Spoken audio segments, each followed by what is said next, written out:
So thank you again, everyone, for coming this week.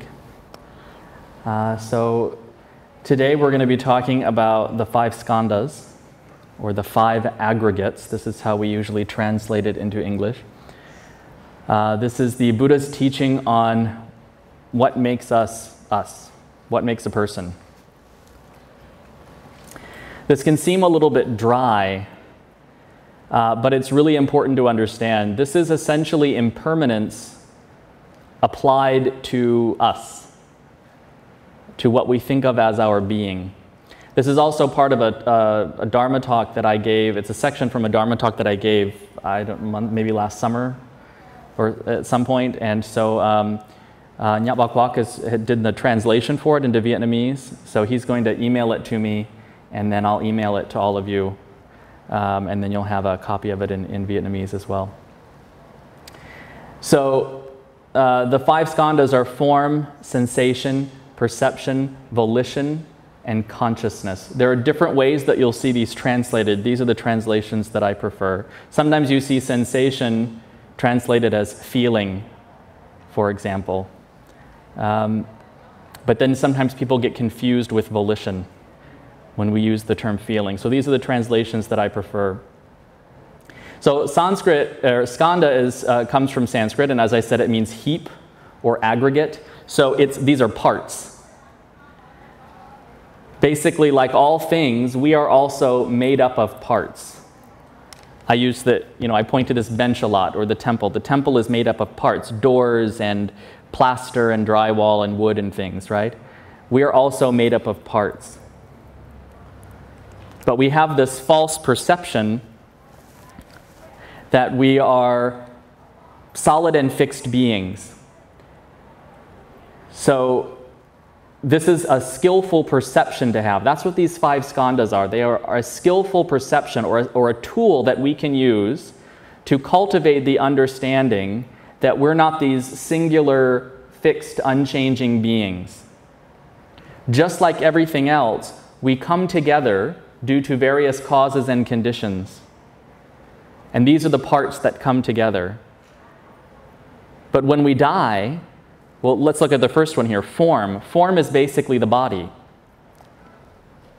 So when we die, we let go of the body, right? We let go of most of this when we die. So we come together because of various causes and conditions, and when the causes and conditions for us to continue leaving end, we come apart. These parts come apart. So then that begs the question, what passes from lifetime to lifetime? It's essentially consciousness. Specifically, we talk about something called the alaya consciousness. In English, we call this the storehouse consciousness. It's like a big storeroom. When I was studying in Nepal, the Kempo, the Tibetan professor Lama who was teaching the class said, think of it like your computer memory, but it's infinite. There's no limit. This is the alaya consciousness. And what is stored there is the seeds of our karma. I think you've heard me, some of you who've been here before have heard me talk about how everything we think, say, and do, it leaves an impression in the mind. It imprints upon the mind. So if we keep indulging anger, for example, we're imprinting a lot of the tendency for anger in the mind, and then that comes up again later, right? Along with the consequences of our actions. So all of this is imprinting in the mind, and this is what passes from lifetime to lifetime. But the rest of this drops away. So form is basically the body. The body itself is made up of different parts. We've got bones, skin, muscle, blood, and other kinds, hair, skin, other kinds of organs and tissues in the body. So my original ordination master for when I became a novice, he was a Tibetan teacher, and he liked to use the example of the hand. So if you take your hand apart and you put the skin here and the fingernails in another bowl, I know this is really gross, and then the blood in a bowl and the muscle and the tendons and everything, if you separate all of these things, well then where is your hand? The hand is just a label that we use for something that is a collection of parts. It's the same thing with the whole body. It's the same thing with everything.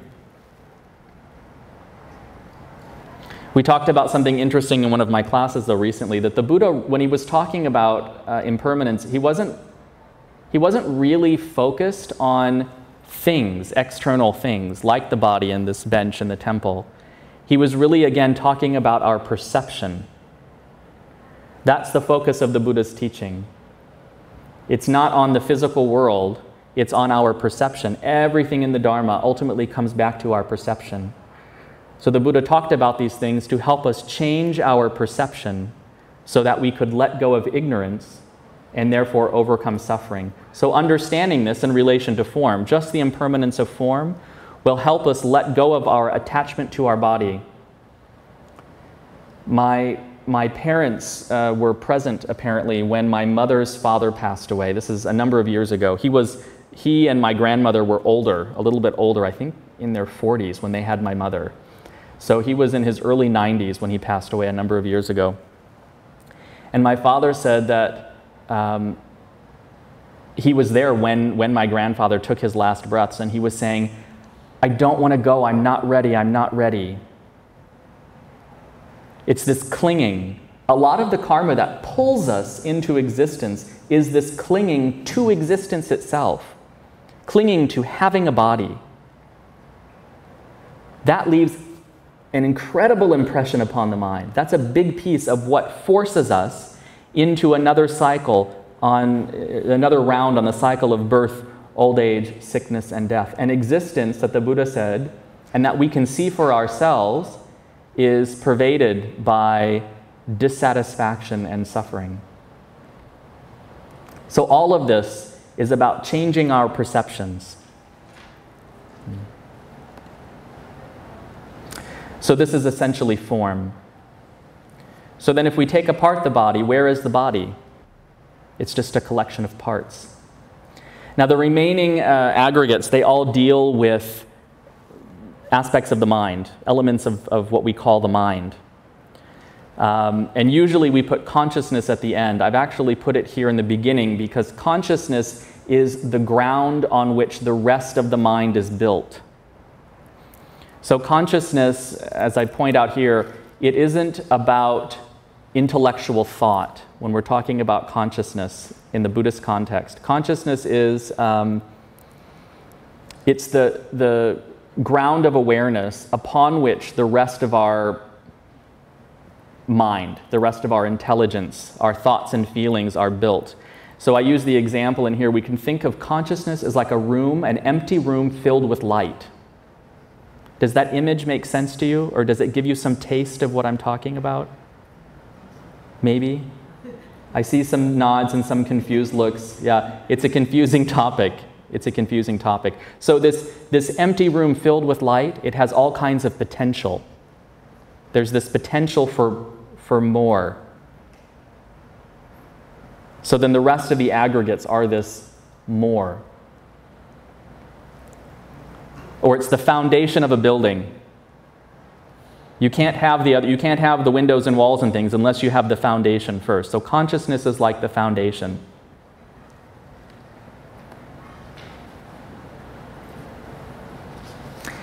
So then we also talk here about the sense consciousnesses. This is traditional Buddhist psychology.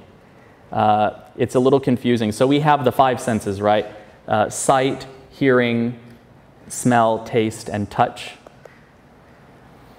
So according to Buddhist psychology, if I close, well, when I'm looking at something, like I'm looking at the computer right now, the sight consciousness arises.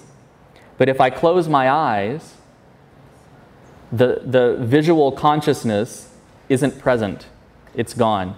So the consciousnesses, and here we're using consciousness a little bit differently, they only arise when they meet their object. If I completely block off sound to my ears, I have no hearing consciousness.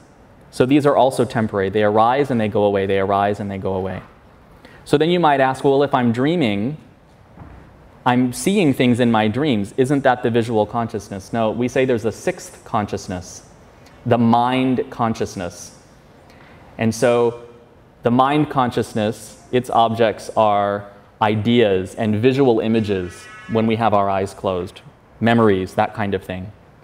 Okay, so this is a bit of an aside, but you can see again the impermanence here. They arise and they go away. They arise and they go away. That's the important point there. So then sensation refers to sensing an object as either pleasant, unpleasant, or neutral. So let me think of an example. Oh, the image that's popping into my head is you go to a haunted house, or we had Halloween parties when we were kids, and someone would make pasta, and they would cover it, and you'd put your hand in, and then somebody would say, oh, that's somebody's guts, and then you put your hand in another bowl, and it's grapes, but somebody would say, that's eyeballs.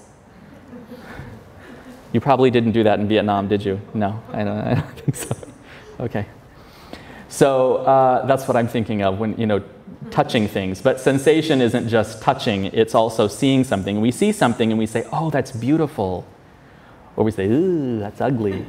Or we look at something and we go, eh. We don't really have a feeling either way, okay? That's sensation. It's this sort of instinctual level of response. And then there's perception. Perception tells us what it is. So when I reach my hand into that bowl of pasta and somebody tells me it's guts, well, I feel it and I figure it. I know it's not guts, right? So I feel it and I'm, oh, okay, it's probably pasta. The eyeballs are actually grapes. When I see a house, I know it's a house. When I see a car, I know it's a car. Yes?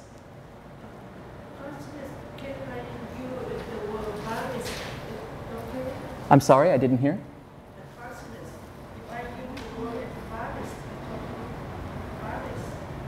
I'm sorry, I'm not catching what you're saying. Uh-huh. It's similar to virus.